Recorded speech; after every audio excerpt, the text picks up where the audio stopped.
The message of be more, have more, do more is so saturated in so many aspects of our world, and it lives within the wellness industry. It's everywhere we look, and it's really hard not to take this message in that we're never enough just as we are. And I remember back, I had this incredible friend and client. Her name was Leila Lee. And Leila had gone to a New Year's Eve party one time where, as she walked in, the host had handed her a little white slip of paper and said, "Don't open this yet." Later on that evening, he asked his guests to open up the little piece of paper, and written on the piece of paper was a question.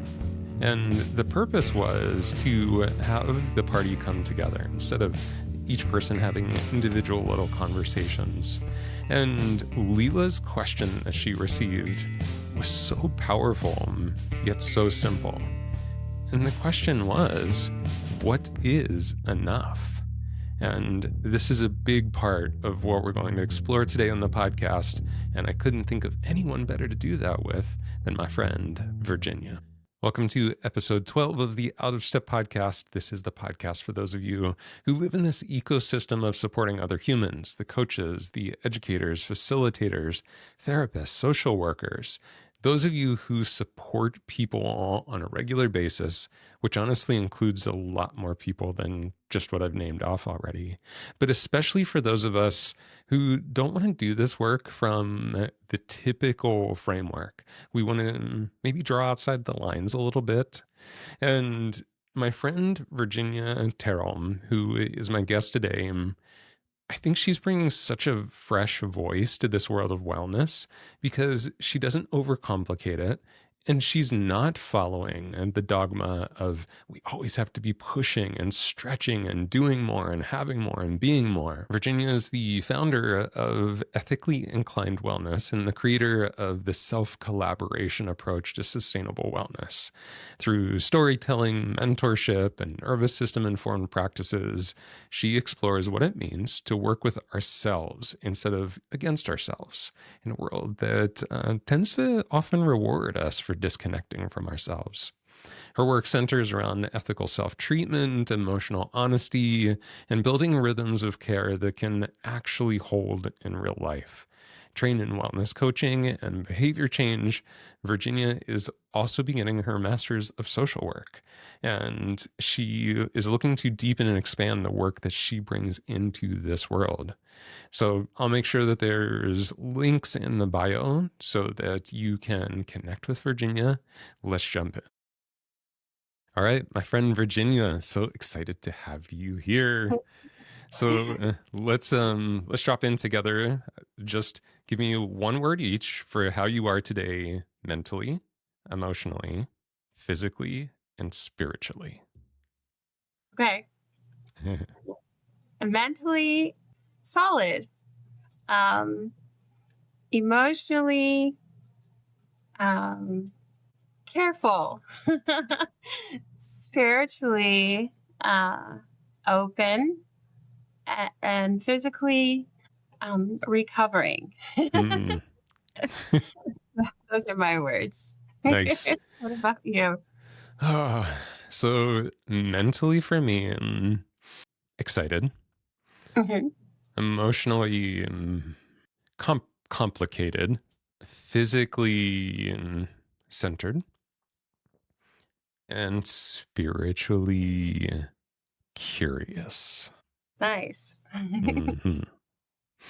So I wanted to have you on because, especially through our relationship that is actually just mainly social media based, which is so awesome, I've just really seen your messaging and how you show up as really refreshing, honestly, especially in the world of wellness that tends to be really hard push and a lot of like motivation and stretch and push and pull, and you take a very different approach. And I know that all of us kind of arrive to quote the work for different reasons. What even got you started on that path? Like, what called you into this quote work that we all do? It was definitely a combination of things and maybe a culmination of things as well. So you know that I'm a recovered addict. So that took over about 20 years of the first 20 years of my adult life, I would say. And then at the end of my active addiction began my journey into motherhood. And then there's also my divorce and early motherhood. And all those things combined really, really had me starting to ask myself questions like, what do I need? What do I want? And how am I going to get there? The idea that a lot of us go looking for answers and maybe looking for people to tell us, like point us in the right direction. That didn't sit very well with me because here I was just getting to know myself again, and I really wanted to explore more and find out about Virginia and, what is it that brings a feeling of wellness to me? What do I, need in my day-to-day life and my habits and my practices that works for me? So I guess I was just at a big turning point in all those different ways. And I really wanted to feel very confident and good about what I was doing for my well-being. So that's kind of what got me started going on down this path. Yeah. And it's interesting to me that you were able to see pretty quickly as you started to step onto that path that there was a difference for you to trust in your own wisdom versus kind of outsourcing and looking for everyone else to tell you like what you should do and how you should be. And yeah, have you always been kind of an independent person like that? Not at all. Really? Okay. No. I grew up, I think, really actually relying on people telling me what to do, Okay. waiting for instructions, and being obedient. Like I just kind of, I feel like that's been a pattern of mine for a very, very long time. And what I found was that it leading with that was pulling me further away from knowing myself. I find that the transition from being in active addiction to recovery, that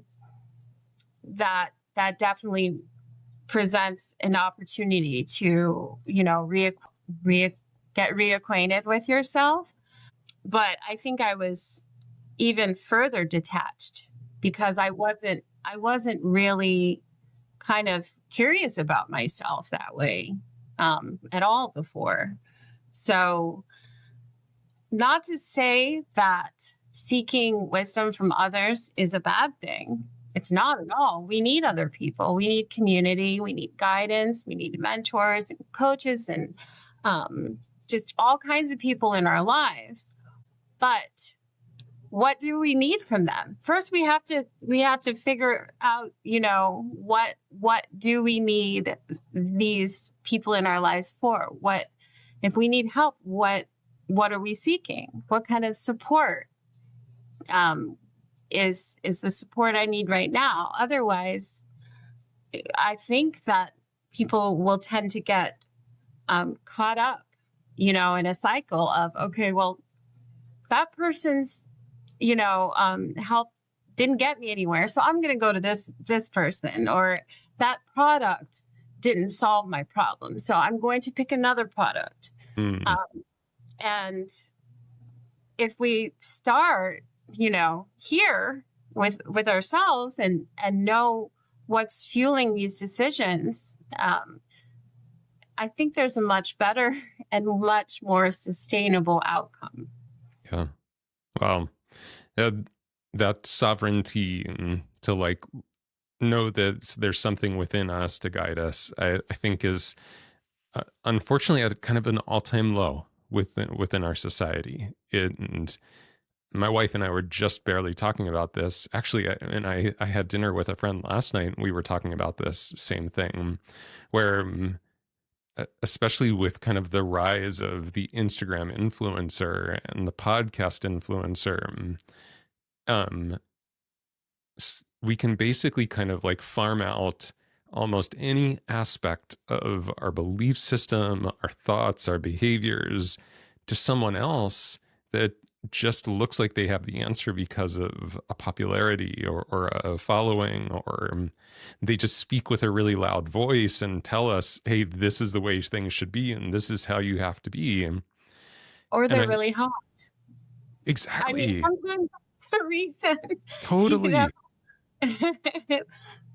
You so see somebody true. over and over and over again, and sometimes they garner a lot of attention because of physical traits. I mean, it's all kinds of things. It's so true.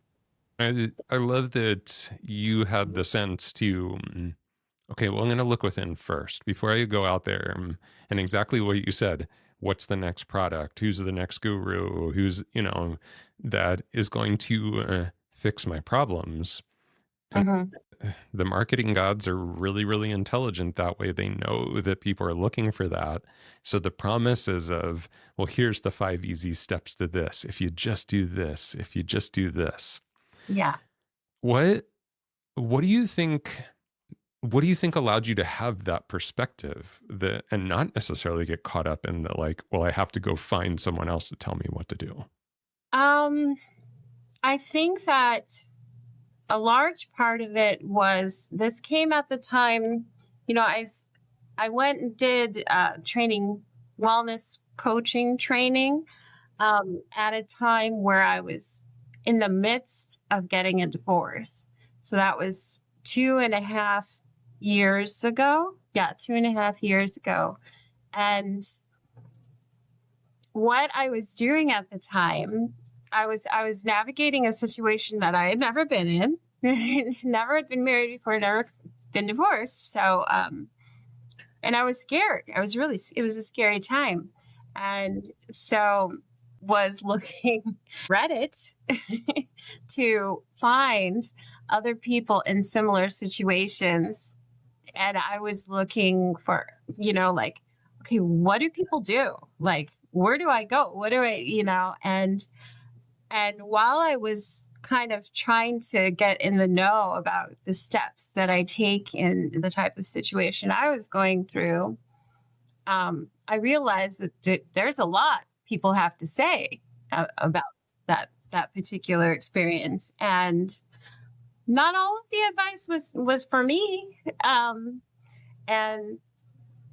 I started kind of having a take what you need and leave the rest approach to it. And what I realized was I was stopping, I would find information that maybe I was looking for related to my situation, and I would pause, and I would unknowingly at the time, I would think, okay, how will this make me feel if I take these steps? Or how will this make me feel if I try and communicate with my partner or ex-partner this way? Like, how will it affect me? How will it affect the way I serve my children? I was pausing, and I was kind of just checking in with myself. And I liked the way it felt, because I was going out there and looking for answers or solutions or at least guidance in some fashion. But for the first time that I could remember, I was checking in with myself. And I found like I wasn't going in these loops as much as I remember kind of doing that sort of dance in other situations previously in my life. And I really liked that a lot. And I don't know if I'm getting away from your question. No, I think you're spot on, which So yeah, I just kept taking a similar approach in a lot of aspects of my life like that. Just reminding myself, like, slow down. You're not in a race to find out all the answers about everything. And I would remind myself that this pace that was working for me would serve me like I can see this serving me long term. You know, the pace that I found, the way I've learned to check in with myself, to speak to myself, which I'm just like mostly in my head speaking to myself. A lot of people like to write things, you know, journaling and everything like that. I either think up here or sometimes write, but often just voice note stuff. You know, okay. if I just want to say something out loud, I tend to voice note things. It's just easier for me. But yeah, that's kind of where it all started. And I felt like, you know, other people might kind of appreciate this perspective shift in how we look at our well-being, how we approach our well-being. And that's what I had hoped anyway. And so I just kept, you know, kind of like taking note of what I was doing, and then sharing. And then I decided that, you know, with the desire to be trained as a wellness coach, rather than be a wellness coach who speak to people about what they should be eating or what the best exercises are or what the best amount of sleep for you is, I wanted to share with people and teach people about how you as an individual can determine. It's like advocating for yourself. Determine what is guiding your choices. Determine what kind of steps and choices and pace we can take as individuals to find sustainability in wellness, basically, and everything we do to take care of ourselves. And I felt like that was a form of treating ourselves more ethically. And hence the ethically inclined wellness name that I go by. And then the term self-collaboration came from there, because I was like, what is this? What I'm working with myself. I'm finally working with myself. So that's how all that was born. Yeah. And the thing that I really like that you shared too is that there was that initial draw to go outside first to like get some information, because like Yeah. you said, you hadn't had that experience before, so you really had nothing to reflect on. You had no kind of previous information to draw from. So it sounds like, okay, well, let me go out there and see what other people have done, what people who have had similar experiences. But what I hear is different about what you did with that information is you didn't just like see something on Reddit and like, oh, there's the answer, that's what I'm going to do. It was Right. more testing that. It's like, oh, okay, this person says this. This person says this. Let me run that through my own intelligence, Right. see how it feels for me and see if it resonates. And you said something to the effect of like, take what works and then leave the rest, which is like definitely the way that I encourage people to take in external information, period. Like if you're, you know, one of my most marked up books I've ever had, The Journey of Soul Initiation by Bill Plotkin. I mean, literally almost every page has a post-it note in here of like something that I'm like, oh my gosh, this really speaks to me. But there's other stuff in between those moments that I'm like, and that part that's not for me, and so I really love that approach that you seem to have taken fairly naturally, which is, yes, I'm open to that external influence and information, but it's always going to go through me first before I actually put it into my life, checking in, does it feel right? Does it work for me? Mm-hmm. And so this was working for you, and you started to say, huh, maybe this is something that I could do for other people, because I'd imagine that you saw an opportunity out there, like you weren't seeing that type of coaching or that type of work. Correct. I did see a lot of mindset kind of coaching and spiritual based coaching. But I just really, where I'm coming from is just really just a place of practicality. I mean, not to say that any of that is not practical, but I'm just a regular lady. I was seeing a lot of stuff that was a little bit more out there, in my opinion, and then there was a lot of stuff that was very cookie cutter and stuff, that was kind of like, do this, not that, do this, not that. And I just thought, okay, maybe somebody else will appreciate just the practicality of this. We all have a varying degree of craziness in our lives. I just, appreciate down to earthness.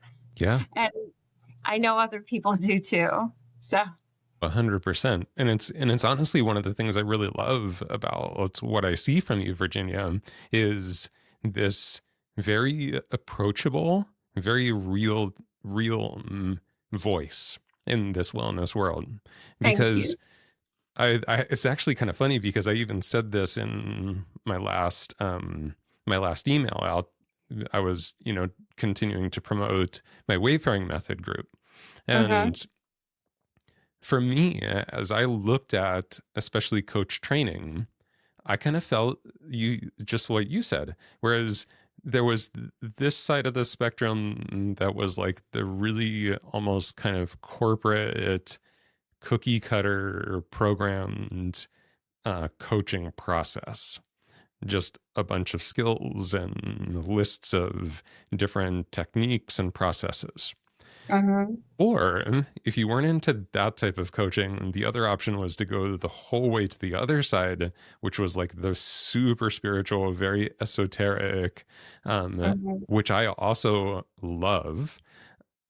And what I realized is that the alternative space that I was looking for actually was somewhere in between those, like something that actually connected almost both pieces, but from an approachable standpoint. And so I think that like after you just explained that, I think I just realized why I have been so just like absolutely loving everything that you post. I'm like, yes, this is simple. This is grounded and honest. Like, I feel like anyone could look at what you share and be like, oh, yeah, I hear that. I can resonate with that.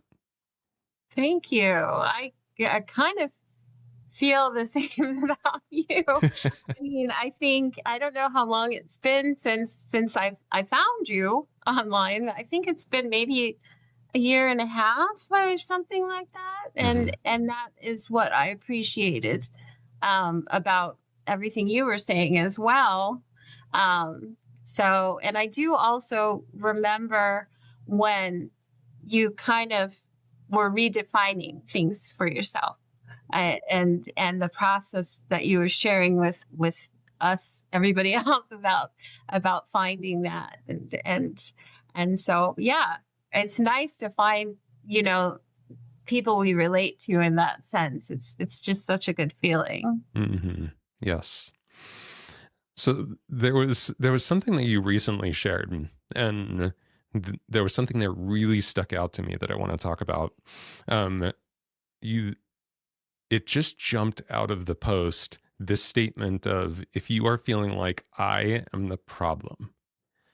And I don't know what it was, Virginia, but like when I read those words, I am the problem, I was like, oh gosh, like it felt really gross in my system. Like, think that I am the problem. Can you just speak to that a little bit? Well, I think that the speed at which things go is so fast. It's unnatural. Um, and I think in marketing and that sort of thing, it can really be what is the word? Capitalized on. I don't know if I'm saying this right, but let me try and explain. Everything can go very fast for us in this world. We can have things very quickly.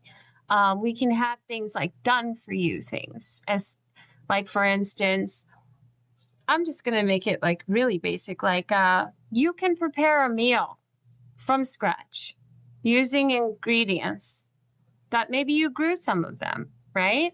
You can make dinner for your family, or you can buy a frozen meal and zap it really quick, or you can order Uber Eats fastest. Maybe there's even something even faster than that.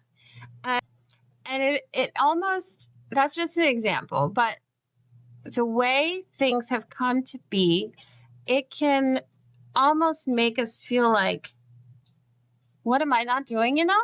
Mm-mm. What am I not fast enough?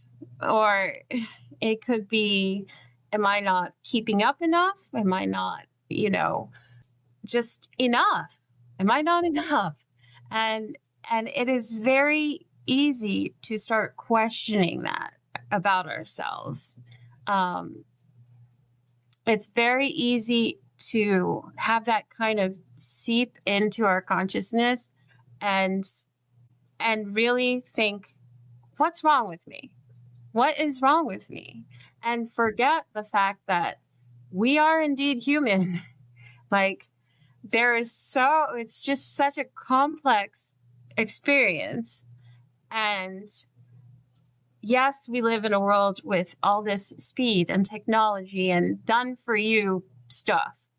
But at the end of the day, we're still human. We're still complex. We're still soft. We can still be soft and hard at the same time. We can still be ecstatic and grieving at the same time.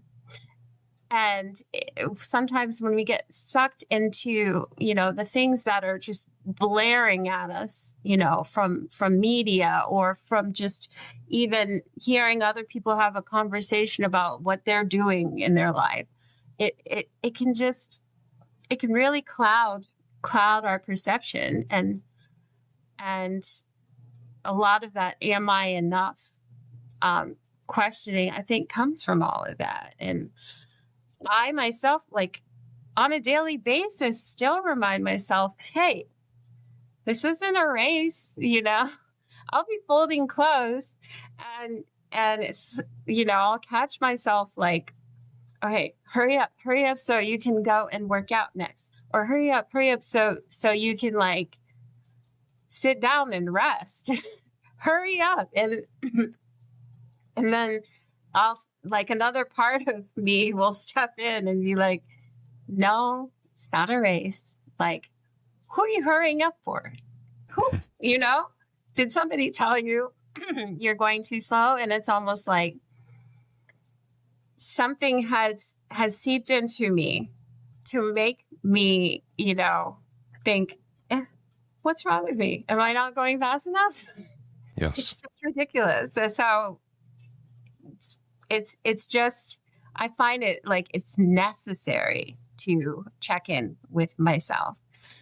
I think maybe it makes perfect sense, and it's like, of course, to other people. There are plenty of people out there who naturally do that. I just was one of those people who forgot that was even an option. Mm-mm. Yeah. I fully can relate, Virginia. Like, I absolutely on a daily basis have to check in with myself and ask myself, what's the damn hurry? Like, Right. what race are you trying to run? And you really hit something that I think is like almost at, maybe not almost, it is at illness level within our culture, is nothing is ever enough. There is no such thing as ever being enough. And at the center of it is this belief that I am somehow wrong and flawed. And, back to this whole conversation of like the influencers, because, okay, back when I was young, I would buy magazines. I was a skateboarder. So I would once a month, I would go pick up a magazine, Trans World Skateboarding or Thrasher magazine. And I remember that. you remember them? Yes. Yeah. Um, and I would look at these incredible skateboarders, Tony Hawk, Mike McGill, Andres Kappas, like all of these incredible skateboarders. I'm like, oh, they're so amazing. So I was getting that magazine once per month and seeing about a dozen people that I looked up to. Yeah. And maybe there were a couple of people in my neighborhood that I saw what they had in the world. I was like, ooh, man, my neighbor's got a cooler bicycle than me. But that would happen on occasion, and it was in a small container, my neighborhood. Yeah. So now we have this thing that goes up in front of our face for hours a day. People scroll Instagram and Facebook for anywhere from 2 to 5 hours on average every single day.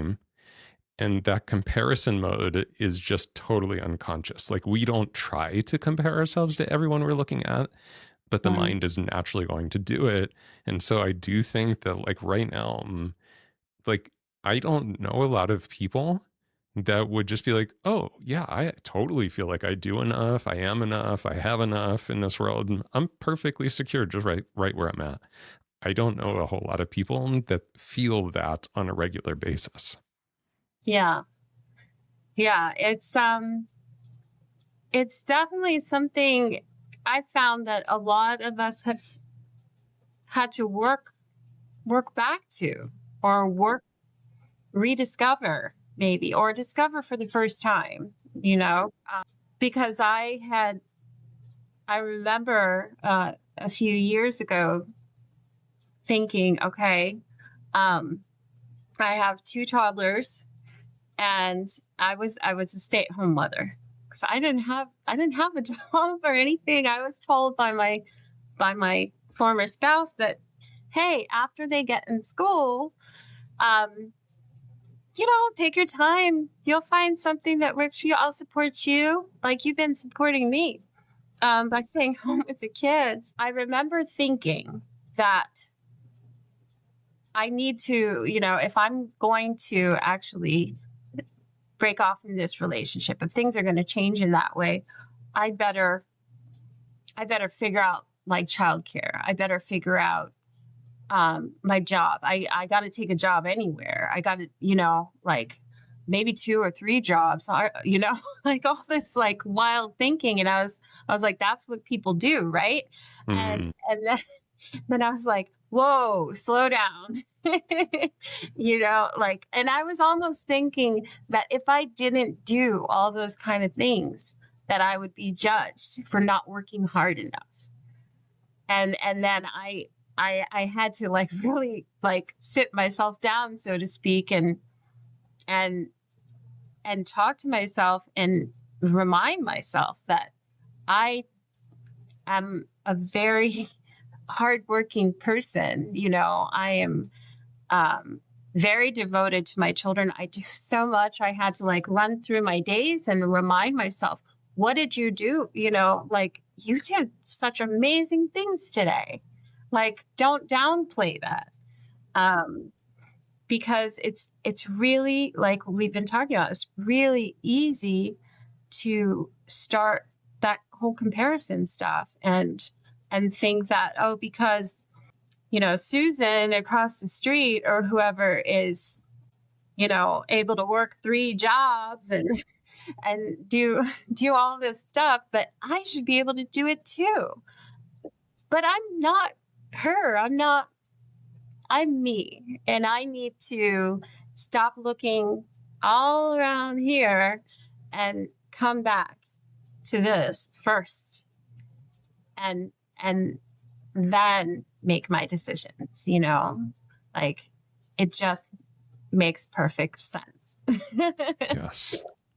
And Yeah. it's safe. It's safety. It's love. It's just everything to me. Mm.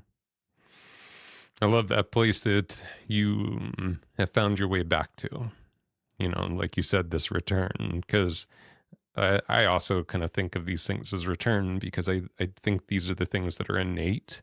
Like babies don't question if they're being a good enough baby, like that's something we're taught, is to be good enough or well enough or doing enough. Like babies don't think about that shit. So I do often think of these things as a sense of return to something that actually is innate within us, that Mhm. our society, our culture has taught us something different. Yeah. Um, I think that anytime we talk about this kind of stuff, like expectation and the shoulds and the discipline and all of those things, there's this question that kind of comes up, almost like this pendulum that is swinging. Because on one side you have sort of like hustle and grind culture, that's you're never enough, wake up and just grind and just, you're never doing enough, is really kind of the message. Unless you are just completely cooked at the end of the day, you shredded every last muscle fiber in your body, you collapse into bed, you're probably not doing enough. So we have, kind of like that David Goggins type energy on one side. Mm-hmm. So what I think a lot of people start to do when they start to hear this type of approach that you're sharing with us, which is more of, no, I am enough, I do enough, Mm-hmm. registering like what is my own personal capacity versus judging it against other people's capacity. And I think people mentally almost swing that pendulum the complete other direction and think all of a sudden they're just going to be lazy and do nothing with their life. Yeah, that can definitely happen. And but there is what, a happy medium to be found. Mm-hmm. Um most definitely. Most definitely. And it's just, I think it comes from staying open, um, being able to explore, ask questions, to yourself and to others, but just be curious. Because, for instance, with the whole, okay, this world that we live in, like the economy, both, and me thinking back then about, okay, am I gonna have to like get multiple jobs and figure out daycare and this, that, and the other? And if I don't do that, then will I be like a complete loser and broke? That's like two extremes. And I was telling myself, like, Virginia, no, it doesn't have to be that way. Like, you can find a path that works, and it works towards all your goals. Yes, I would love to continue to work towards becoming financially stable. I'm not very young. So, like, there's a future to be thought about here for myself and for my children. And, I just kind of promised myself to stay open, be willing to explore, be curious. Don't just be like closed off in my thinking and my perspectives. Just be flexible, because there I will find the answers that I need. I will find the the habits and the methods and the things that will take me to where I want to go, and still be able to take care of myself along the way. That's my goal, and it's possible. However, I think when we close ourselves off, then it seems very frustrating to find solutions to the things that we're looking for. And I mean, this applies to physical health, nutrition, even, I mean, I think everything you can think of in life. I think that staying open and being curious and really just not confining yourself to a small space, putting yourself in a small space, is just really one of the best ways to find sustainable solutions to what we're looking for. Especially when I mean, everything does come back to our well-being, but yeah, especially for all those things. Yeah. As you work with the people that you work with, how do you help them find that middle ground that is healthy for them, and kind of releasing some of those shoulds and those expectations and the shame even of the messages within sort of the wellness world?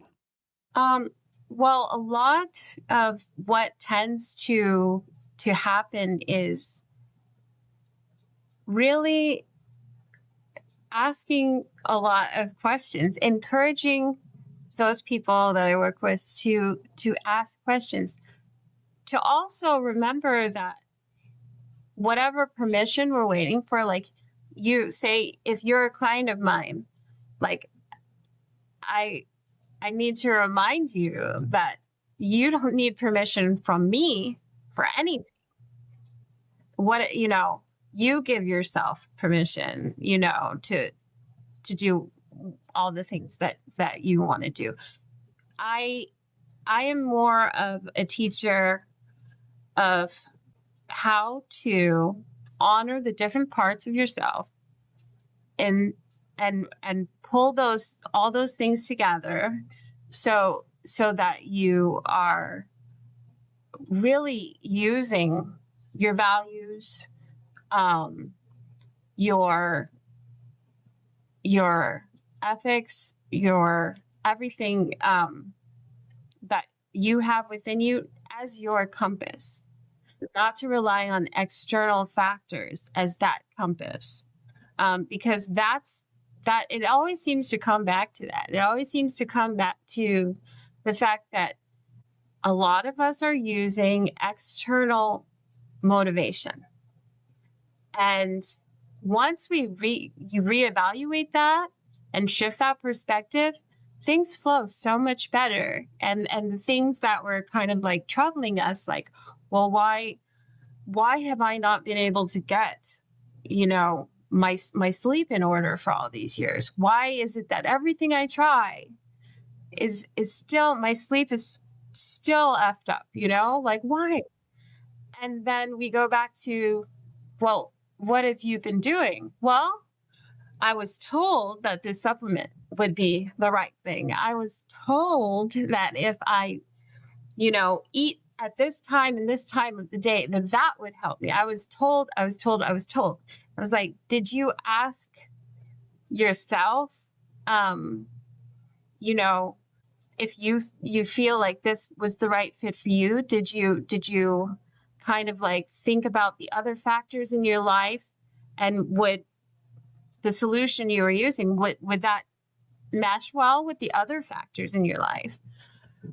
And often it's like, no, I just was told that this is what works for everybody. Mm-hmm.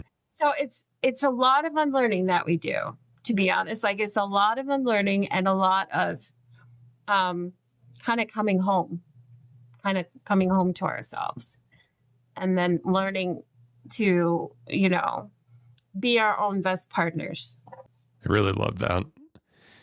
There's something that you said that is, to me, has been such a central part of my awareness and kind of the progression of my work, is that I was the kind of person that a lot of times would give away some of my sovereignty when I met someone that I felt had more wisdom, more knowledge, more steps on the path. Mm-hmm. I would then put them as the superior of, well, they have this certification, they've been meditating for 20 years. And so I would put them on the pedestal that they knew something about me that I didn't know. Right. And so I would adopt their perceptions as my own. And I could become really dogged about it too, where I would just like, okay, well, that's the answer. That's the thing. Mm-hmm. An example in my life was breathwork. When I first got introduced to breathwork back in like 2011, 2012, it was very much about like the research around the Heart Math Institute, and it was really focused on coherent breathing, which is like the even breath of anywhere from like 4 to 6 counts in, 4 to 6 counts out, and just a circular breath. And that was really, everyone was talking about coherent breathing, and it was the perfect breathing pattern, and it was going to give you the best heart rate variability and all of these things. So then a couple years later, I started to work with this man that became a mentor to me, and he got into oxygen advantage breathing practices. And so I went through the certification too, because I looked up to him. I was like, oh, this man really knows what he's talking about. And as much as oxygen advantage is really brilliant, like what they teach, and like I love the parts of it that I have incorporated into my own world now, it's very specific. It's very like, this is the way you do it, and here's the truth. And I got very stuck in those perceptions. So much so that when other breathing techniques or like breathing belief systems about breath work would come up, like, oh no, that's not, you can't do that, because here's the science and here's the research, and like you shouldn't do that and you should never do that. So I got very, like I said, I would get really, really stuck in perceptions, but often they weren't my own perceptions, that I had done exactly what you were saying, which is like, well, let me actually challenge this. Let me take it through my own experience. And I think one of the things that you shared that is really important here, it's not about making it right or wrong or good or bad. It's about, does this work with me? My body chemistry, my lifestyle, my belief systems, it's not about good or bad. Right. It's more, I would think about fit, I mean, obviously, you put on an outfit, I put on an outfit, it's not going to fit us the same way, and we might have different ideas of how it feels, just super basic. But I mean, it's the same thing with how we take care of ourselves. I think we can all mostly agree that taking care of ourselves is a wonderful thing to do. But there is absolutely not one way of doing that. And you'll hear that a lot, like, I think in at least for me, well, maybe, in general, like you go through different life changes, right? And say, I get a lot of, like stuff. Well, I don't get it as much anymore, but, like in my feed about like perimenopause or whatever. And there's so many arguments out there about perimenopause. And it's kind of like, at the end of the day, that's one huge example of how, just because like I may be 46 years old and that lady over there may be 46 years old, right? And then it's kind of like thinking that the same routine, the same vitamins, the same supplements will be right for both of us. But obviously that's not true. And rather than seeking out, when we go out into the world and seeking out the thing that is going to work for us, if we just start by feeling into ourselves and kind of evaluating what's going on with our lives, where we are currently as an individual, that can inform our choices so much more, and it's a lot less trial and error, I think, in a lot of these decisions that we make when we take care of ourselves.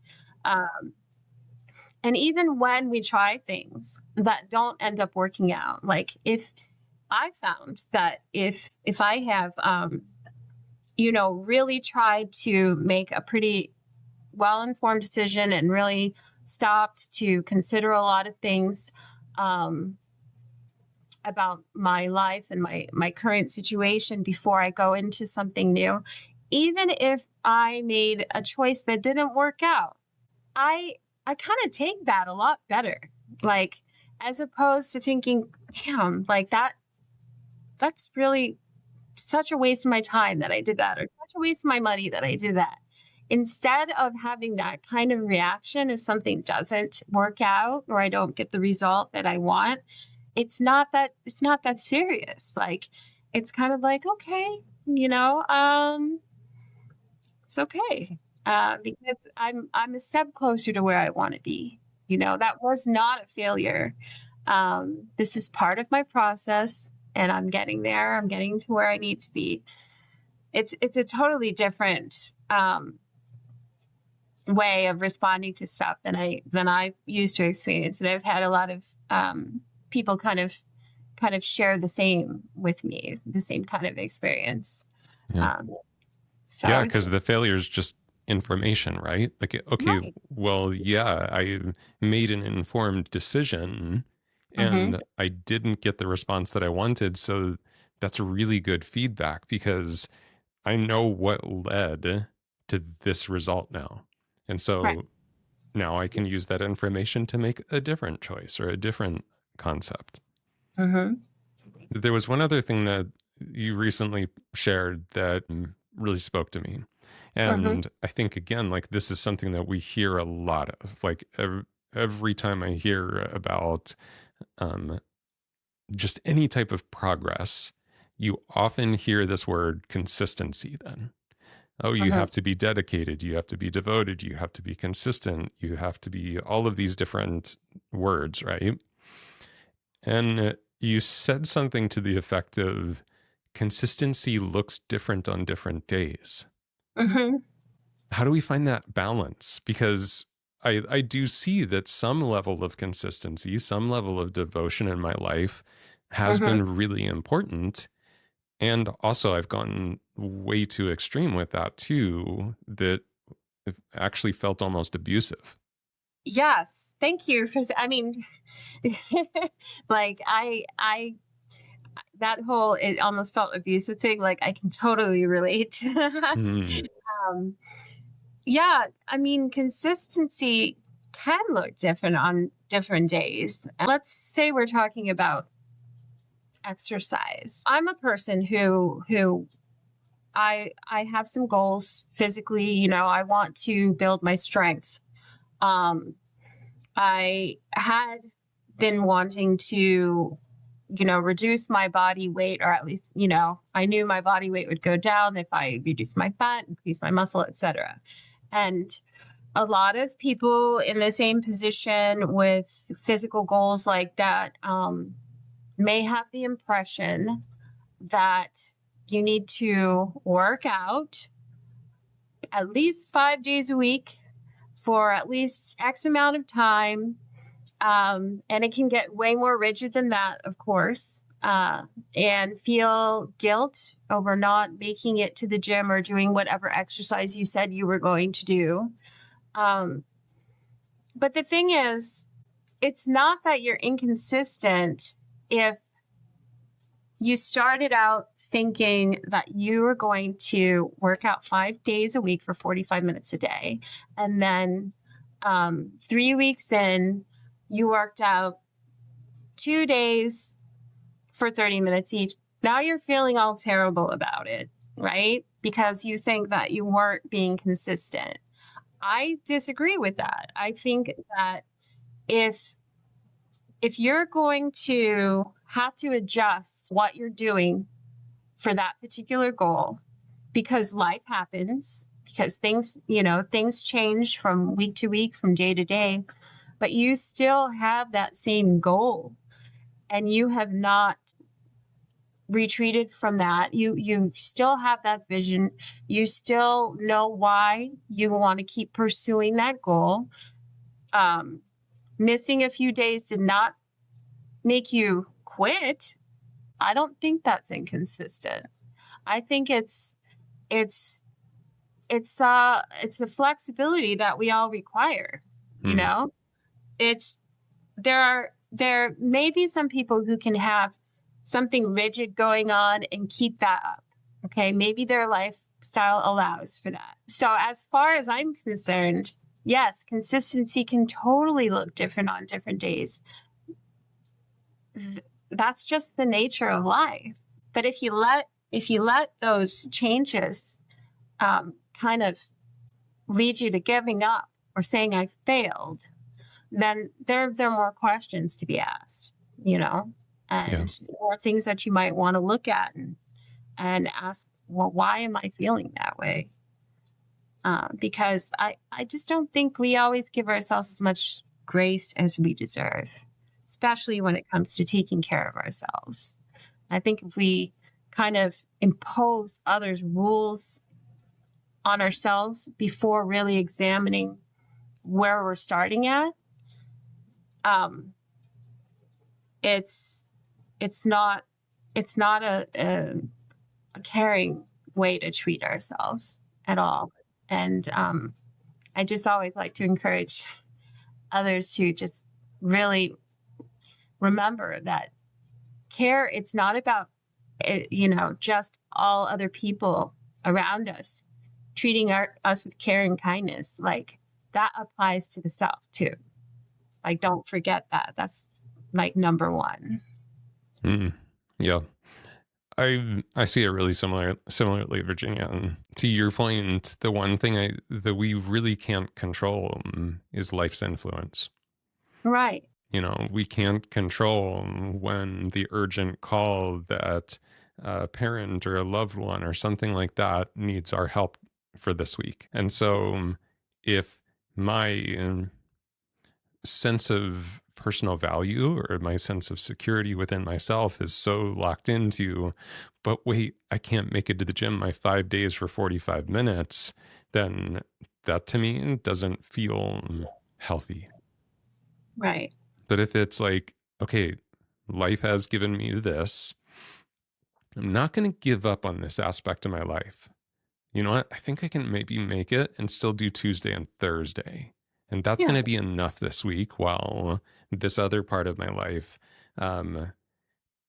is needing more attention. And I'm trying to remember who it was, but someone I was just recently talking to described it as an amoeba.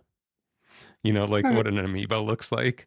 And they were like, it's like sometimes, the big part of the amoeba is more over here. And like my finances need a little bit more energy, but there's still a little bit of the amoeba over here in my spirituality and down here in this other part. And that's exactly how I picture it too. Like, I've always kind of more described it almost like this pendulum that's swinging. And my goal isn't to stop the pendulum from swinging, because that's just not going to happen. Like, Right. that's always going to feel like failure if we try to keep the pendulum perfectly in the center.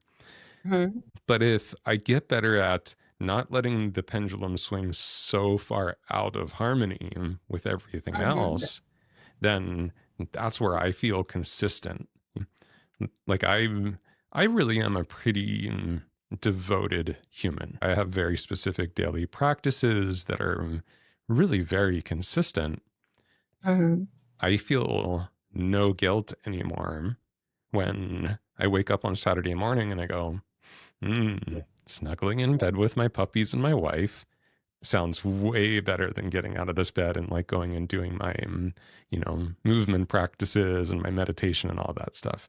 Yeah. I feel zero guilt because I also know that the next day I'm going to make a different decision. And the next day I'm not going to, and I really do think that that's where I see so many of us give up is, I've let myself down again. I only went twice this week. What's the use? And so guess what happens the next week? Nothing. I have spent a longer time being that person of, oh, well, what's the use? But I know, but that has shown me what I do not want, what I do not need, what will not help me grow. So I'm very grateful for opening my eyes to other possibilities. Because sometimes I think it's just we forget that we don't need to ask other people for permission for everything. I mean, there are certain situations where, like you need to consult somebody else on something, but not for all these choices. I mean, we have much more authority in our lives than I think we often give ourselves or that we often account for. Yeah. Well, before I ask you kind of the final question of the day, I just want to just share my gratitude for how you do show up, because I really have so much respect and love for the fact that you aren't basically giving up to the Instagram algorithm gods and just doing what everyone else feels like they have to do to just keep up. But kind of like you said in the beginning, I think there's such a need for your exact tone of voice, which is, here's reality. Like, I think so many more people would do so much more for themselves if they could take this compassionate approach of like actually being loving to themselves, trusting in themselves, being willing to do it imperfectly and not subscribe to the Instagram influencer shame. I'm just so grateful for how you show up and what you share. Thank you so much. Like, I truly, truly appreciate that. Yes. So the final question that I've been really enjoying asking, and I'm modifying it a little bit now. Okay. Because my wife and I had a little deeper conversation around it, and we're making it even a little bit more fun. So let's step into the world of science fiction.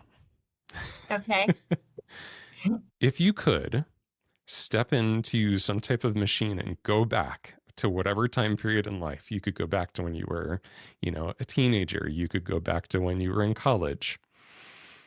If you could go back and you could either like dissect a belief system out of yourself or instill some piece of wisdom at that point in your life, where would you go?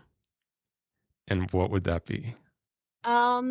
What's coming up right away, I would say, is, I mean, I think in pictures a lot. So I keep seeing like little, maybe like 4, 5, 6-year-old Virginia. And I remember, and this is probably because I have an 8-year-old daughter, so maybe that's why I'm going back to sometime around then. But I would probably want to tell myself that, like, yeah, everything does seem confusing, because it is, but guess what? Everything's gonna be all right. And it's gonna be fine. Like, I was just kind of like really confused about everything, like how to talk to people, how to understand people, how to look, how to talk. And I would probably just tell her, it's okay, because, you'll get through it all. You're going to learn so much, and I'll be here waiting for you. I love it. Yes.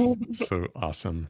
That's, It's so true too. It is so confusing in those times, and it's so wonderful to look back and just know, yeah, we had to go through that, and Yeah. it all works out. Mm-hmm. Yep. Well, thank you so much, Virginia. I really appreciate your time today. I know you have a very busy life with everything that you do, and Thank you. again, I'm just so grateful for how you show up in this world. Thank you so much. And the feeling is mutual.